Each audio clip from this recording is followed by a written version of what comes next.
Alright, hello everyone, I'm Yoichi. Which 3 options do you choose the most in your heart?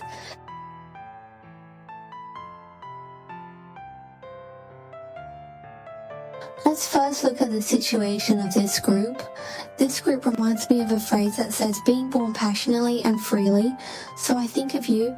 Inside him lives a particularly innocent and romantic child, very pure and carefree.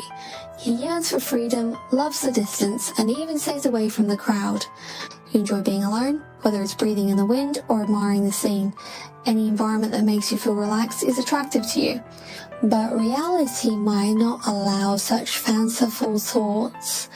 You were supposed to be undefined, but reality makes you think a lot. You can't let out the child in your heart. You don't like the cunning either. Because the child in this group is too naive and pure, they dislike complexity. So, you don't like being controlled by people or things and dislike the feeling of ambiguity. It either is or it isn't.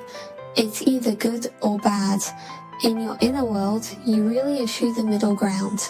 You just want to make everything clear, don't like it to be muddled.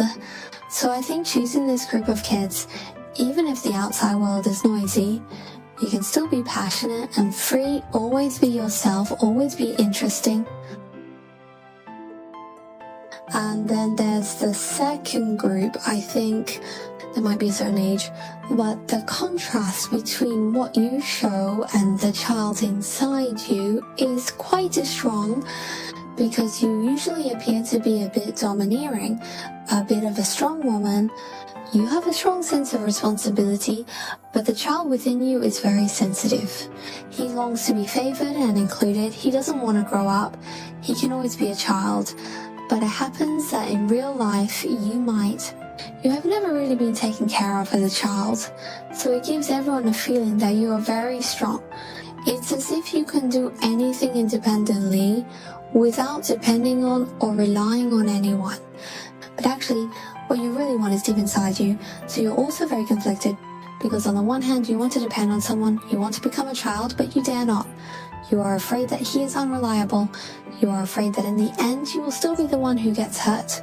The stronger you appear, the more it reflects that the child inside you is actually quite sensitive and even lacks a sense of security.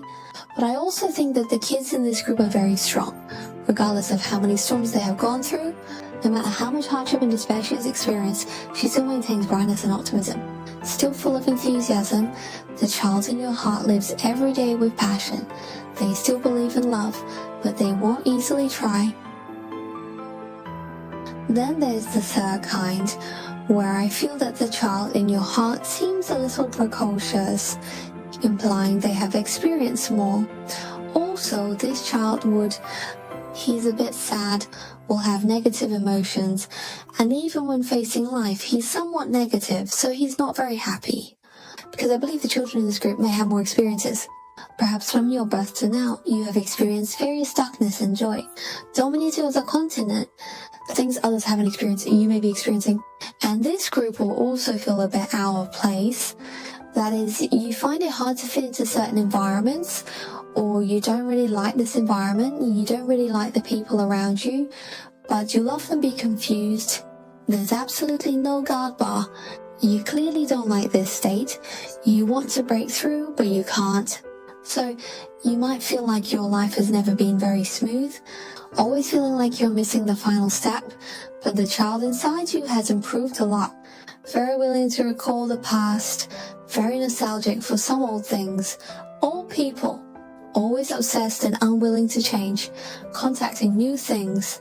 Obviously this environment should have changed, this stage should have broken through, or in other words, you should have forgotten this person.